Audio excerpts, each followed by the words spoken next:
Shalom, shalom, shalom, Boker Tov semuanya. Apa kabar Anda semua?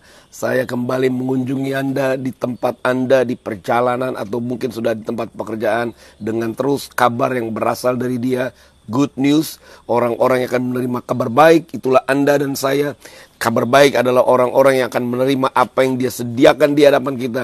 Sebab perjalanan yang kita lalui bersama Dia di atas firman adalah perjalanan yang pasti. Haleluya, haleluya, haleluya. Kita jumpa lagi di hari yang indah ini, hari yang dahsyat ini. Tetap di dalam topik bagaimana kita mengalami apa yang Dia janjikan. Pada hari ini tagline-nya tetap berbicara tentang ciptaan baru yang akan mewarisi tanah perjanjian. Sekali lagi topiknya sama seperti kemarin. Ciptaan baru yang akan mewarisi tanah perjanjian. New creation for the promised land part 2, bagian kedua. Nah, mari bukalah hati kita untuk kita datang dan mengucap syukur kepada apa yang Tuhan sampaikan kepada kita. Haleluya. Bapa, terima kasih buat pagi hari ini. Pagi yang Kau berikan untuk kami lagi berjalan sesuai dengan firman-Mu. Kami menyambut firman-Mu, kami menyambut kehadiran Roh-Mu yang kudus, menuntun kami dan mengajar kami akan kebenaran yang Kau sediakan bagi kami. Terima kasih Bapa. Segala puji syukur hanya bagi-Mu. Di dalam nama-Mu Yeshua HaMasiah. Haleluya. Amin, amin. Wow, Tuhan kita adalah Tuhan yang luar biasa. Nah, kalau kita lihat bagaimana pesan yang dibagikan pada jemaat mula-mula, tentunya dengan Rasul Paulus menjadi pemimpin dari para rasul-rasul yang lain, kita bisa lihat bagaimana ketika Paulus menerima satu pernyataan tentang rahasia Kristus itu, di mana pada rahasia Kristus itulah kemerdekaan yang sesungguhnya. Ya, pada rahasia Kristus yang diterima oleh Rasul Paulus, maka Paulus menganggap itu adalah tanah janji. Tanah janji yang disediakan oleh kemerdekaan Kristus. Di dalam kemerdekaan Kristus, Paulus bisa melihat tanah janji.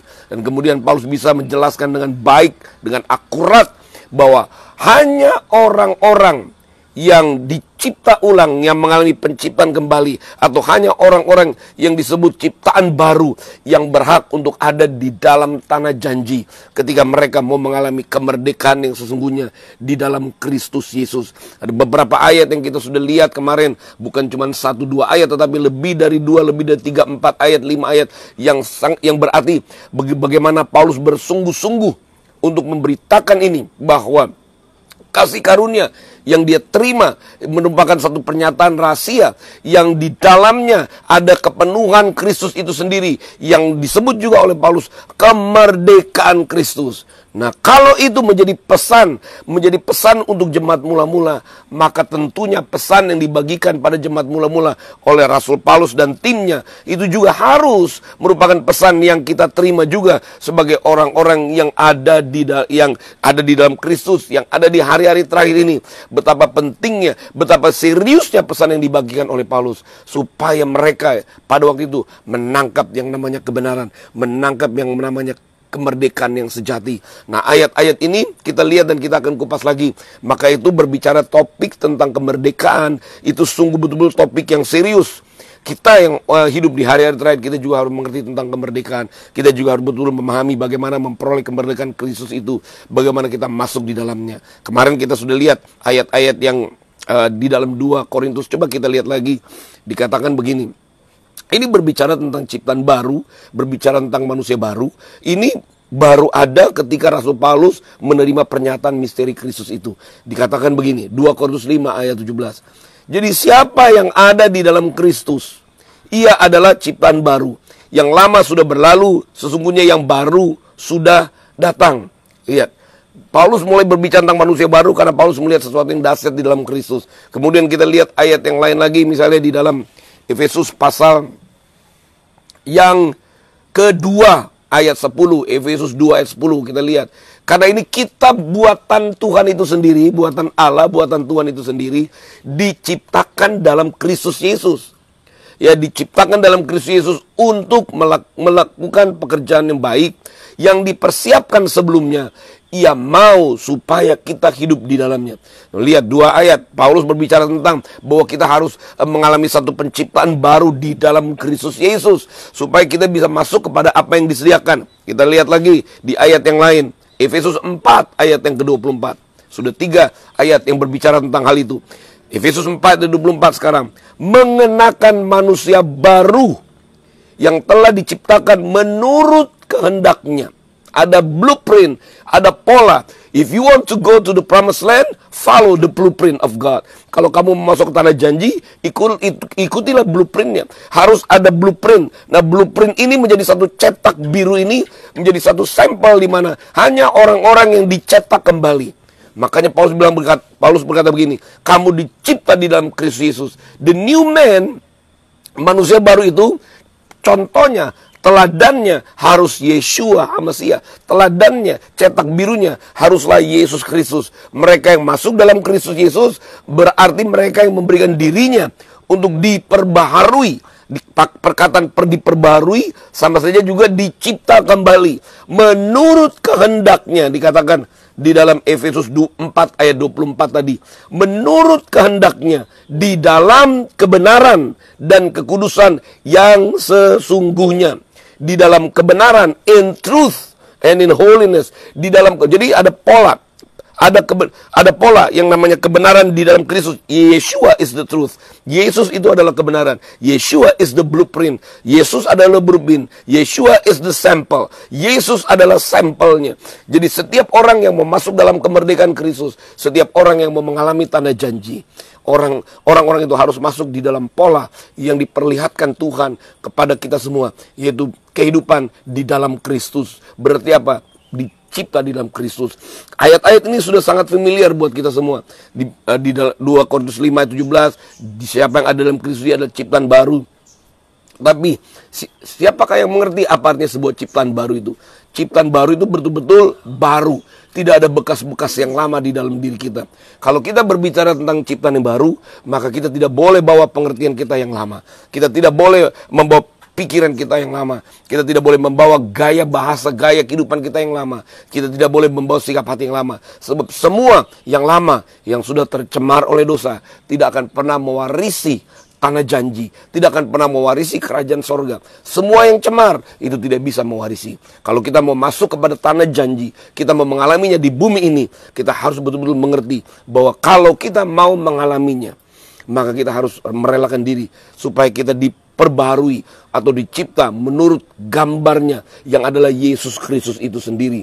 Dan kalau kita mau lihat lagi ayat yang lain, Kolose 3 ayat 10 dikatakan begini, dan telah mengenakan manusia baru yang terus-menerus diperbaharui untuk memperoleh pengetahuan benar menurut gambar Khaliknya. Saya ulangi lagi Kolose 3 ayat 10 ini.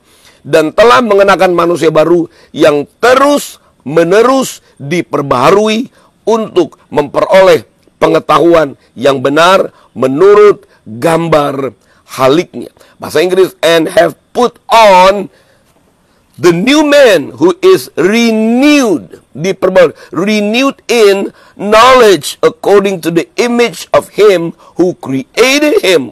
According to the image of him who created him. Ya, sesuai dengan gambarnya. Jadi Tuhan itu luar biasa.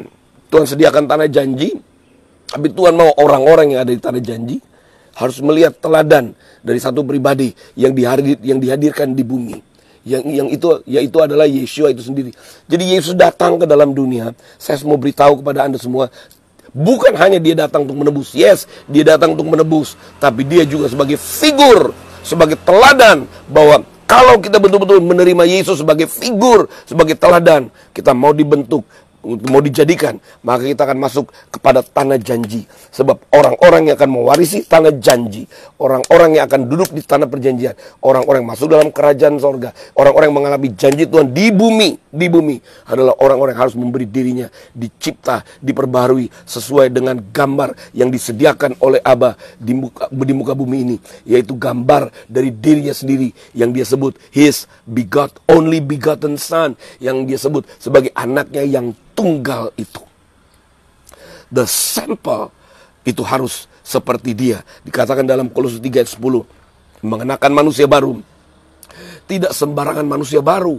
Manusia baru yang harus menurut teladan dia. Manusia baru yang harus menurut pola dia. Manusia baru yang menurut kebenarannya. Jelas dikatakan mengenakan manusia baru. Ya, mengenakan manusia baru dalam Kolose 3 ayat 10. yang terus-menerus diperbarui untuk memperoleh pengetahuan yang benar menurut gambar haliknya. Kolose 3 ayat 10 tadi, atau Efesus 4 ayat 24 sudah jelas sekali mengenakan manusia baru yang telah diciptakan menurut kehendaknya, bukan sembarangan manusia baru. Manusia baru ada contohnya, Yeshua itu adalah sampel dari ciptaan baru. Kalau kita berkata, Tuhan, aku mau mengalami tanah janji, karena itu aku memberi diriku, come on, aku mau cara berpikirku harus baru, sikap hatiku harus baru, perkataanku harus baru, gaya hidupku harus baru. Karena Yesus adalah teladan supaya aku masuk di dalam apa yang dijanjikan. Jadi kemerdekaan penuh itu benar-benar ada loh. Dan dia mau supaya kita alami, bebas dari tekanan, bebas dari pengaruh dosa, bebas dari akibat dosa. Itu harus dihadirkan di bumi, supaya bumi bisa lihat, supaya bangsa-bangsa bisa mengetahui, supaya orang bisa melihat. Betul, ketika kita betul masuk di dalam pengertian ini, akan ada satu teladan dan nama Tuhan akan dipermuliakan. Jadi apa yang saya bagikan ini kepada Anda semua, bahwa Tuhan serius untuk menyatakan rancangannya atas kehidupan kita semua. Dia sangat serius untuk supaya dia jadikan kita sebagai saksi. Orang yang mau dijadikan sebagai saksi adalah orang-orang yang mau dibentuk, mau dijadikan kembali. Dan orang-orang inilah yang akan mengalami kemerdekaan yang sesungguhnya. Bukan hanya kemerdekaan dalam arti begini, kita ditebus, kita diampuni dosa kita, lalu kita selamat dari kebinasaan. Betul, tetapi Tuhan mau supaya kita juga mewarisi kebaikannya yang disediakan oleh dia. He wants us to inherit His goodness on earth.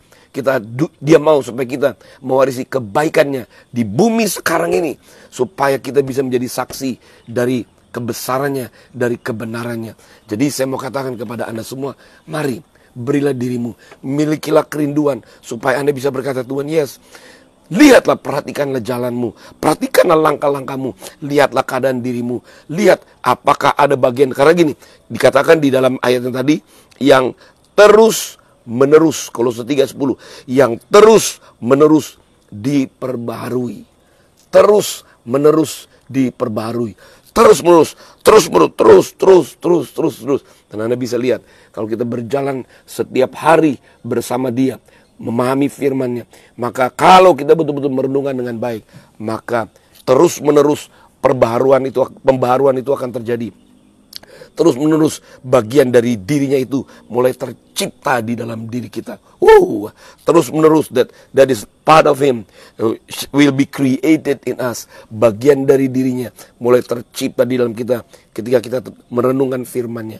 Akhirnya kalau itu semua jadi lengkap sempurna, maka kita akan mengalami kebaikannya.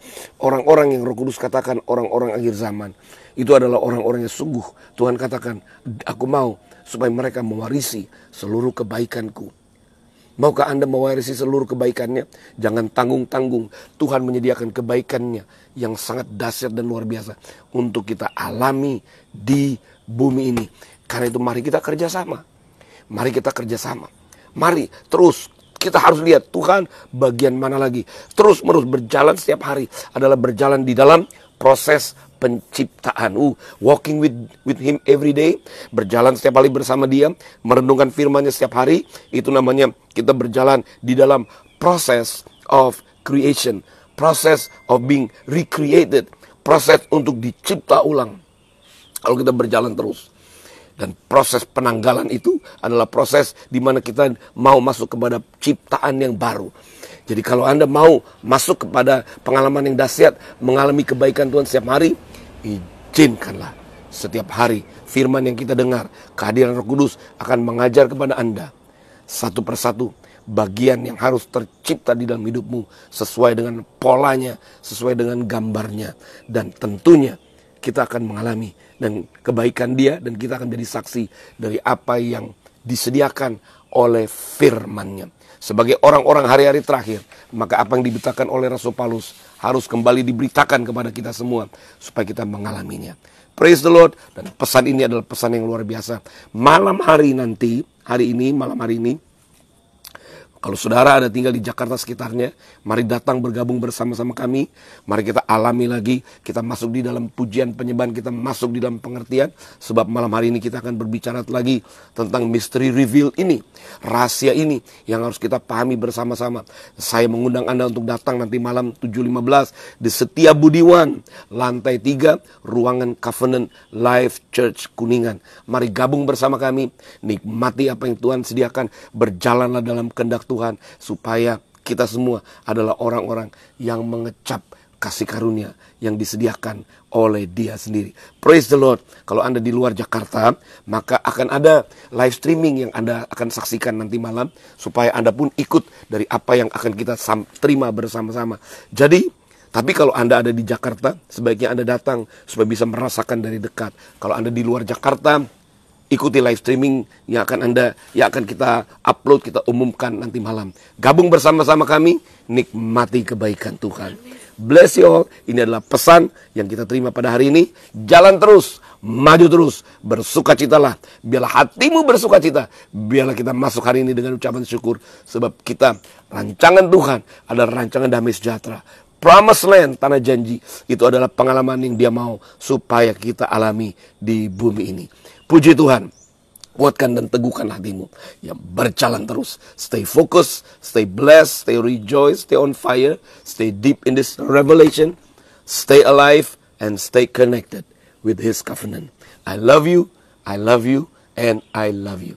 Sampai jumpa dalam perenungan berikut, dan sampai jumpa juga nanti malam. Haleluya. Oh Bapa, terima kasih buat kebenaran ini. Kami menangkapnya, kami mengucap syukur bahwa setiap firman yang Kau berikan kepada kami, itu adalah tuntunan untuk kami masuk dalam seluruh kebenaran. Haleluya Bapa. I love you Lord. Baruch Hashem Adonai, Melech haolam Yeshua. Haleluya. Amin. Oh, praise the Lord. Puji Tuhan. Wow.